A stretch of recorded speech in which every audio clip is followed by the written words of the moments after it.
श्री राधे। सद्गुरुदेव भगवान के चरणों में प्रणाम। श्री ब्रह्म वैवर्त पुराण के अंतर्गत श्री कृष्ण जन्मखंड के 126वें अध्याय में कहा गया है कि एक बार भगवान श्री कृष्णचंद्र द्वारका से वृंदावन पधारे। उस समय उनकी वियोग व्यथा से संतप्ता गोपियों की विचित्र दशा हो गई। प्रिय संयोग जन स्नेह सागर की उत्ताल तरंगों में उनके मन और प्राण डूब गए। गोपीश्वरी श्री राधिका जी की तो बड़ी ही अपूर्व स्थिति थी।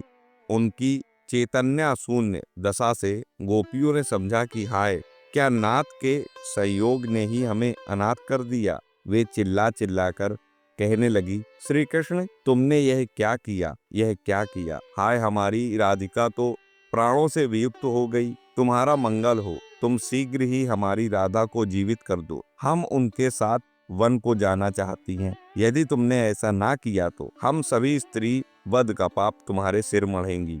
क्या खूब श्री राधा क्या श्री कृष्ण की नहीं थी जो उनके लिए इतने कड़े शब्दों का प्रयोग किया गया, परंतु प्रणय कोप ने गोपियों को यह बात भुला दी थी कि उनकी ऐसी आतुरता देखकर भगवान ने अपनी अमृतमयी दृष्टि से श्री राधा में जीवन का संचार कर दिया। माननी राधा रोती रोती उठ बैठी। गोपियों ने उन्हें गोद में लेकर बहुत कुछ समझाया बुझाया, परंतु उनका कलेजा न थमा। अंत में श्री कृष्णचंद्र ने उन्हें ढांढस बंधाते हुए कहा, राधे, मैं तुमसे परम श्रेष्ठ आध्यात्मिक ज्ञान का वर्णन करता हूँ, जिसके श्रवण मात्र से हल जोतने वाला मूर्ख मनुष्य भी पंडित हो जाता है। तुम मुझे अपनी ही स्वरूप भूता रुक्मणी आदि महिषियों का पति मानकर क्यों दुख करती हो।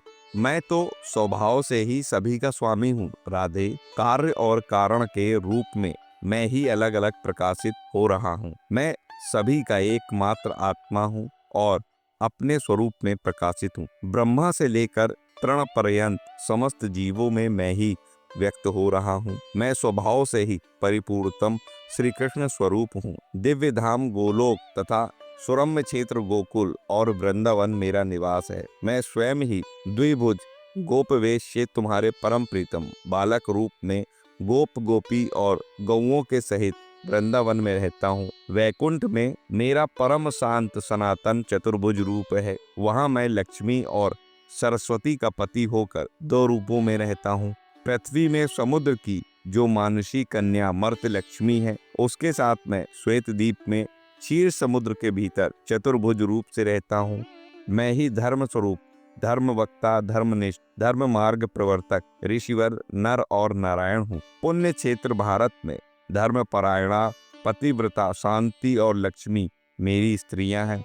मैं उनका पति हूँ तथा मैं ही सिद्धिदायक, सिद्धेश्वर, सतीपति, मुनिवर कपिल हूँ। सुंदरी, इस प्रकार मैं नाना रूपों से विविध व्यक्तियों के रूप में विराजमान हूँ। द्वारका में मैं चतुर्भुज रूप से सर्वदा श्री रुक्मणी जी का पति हूँ और सत्यभामा के शुभ ग्रह में क्षीरोदक्षाई भगवान के रूप से रहता हूँ। इस प्रकार अन्य अन्य महिषियों के महलों में भी मैं पृथक पृथक शरीर धारण करता हूँ। मैं ही अर्जुन के सारथी रूप से ऋषिवर नारायण हूँ।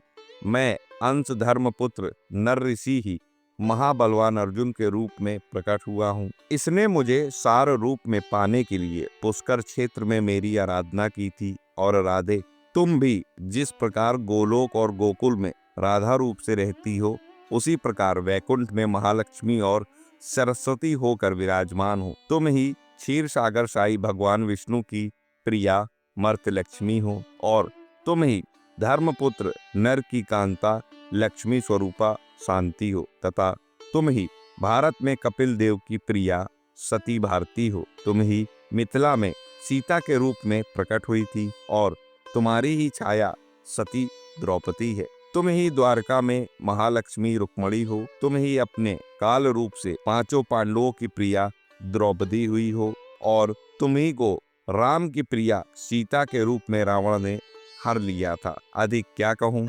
जिस प्रकार अपनी छाया और कलाओं के द्वारा तुम नाना रूपों में प्रकट हुई हो हे सती, उसी प्रकार अपने अंश और कलाओं से मैं भी विविध रूपों में प्रकट हुआ हूँ। वास्तव में तो मैं प्रकृति से परे सर्वत्र परिपूर्ण साक्षात परमात्मा हूँ। सती, मैंने तुमको यह संपूर्ण आध्यात्मिक रहस्य सुना दिया। मेरी परम ईश्वरी राधे, तुम मेरे सब अपराध क्षमा करो। भगवान के ये गूढ़ रहस्यमय वचन सुनने पर श्री राधिका और गोपियों का क्षोभ दूर हो गया। उन्हें अपने वास्तविक स्वरूप का भान हो गया और उन्होंने चित्त में प्रसन्न होकर भगवान श्री कृष्ण के चरण कमलों को प्रणाम किया। तो आशा करता हूँ आप समझ पाए होंगे, अगर आप भी किशोरी जी के भक्त हैं, कि किशोरी जी की जो महिमा है वो क्या है।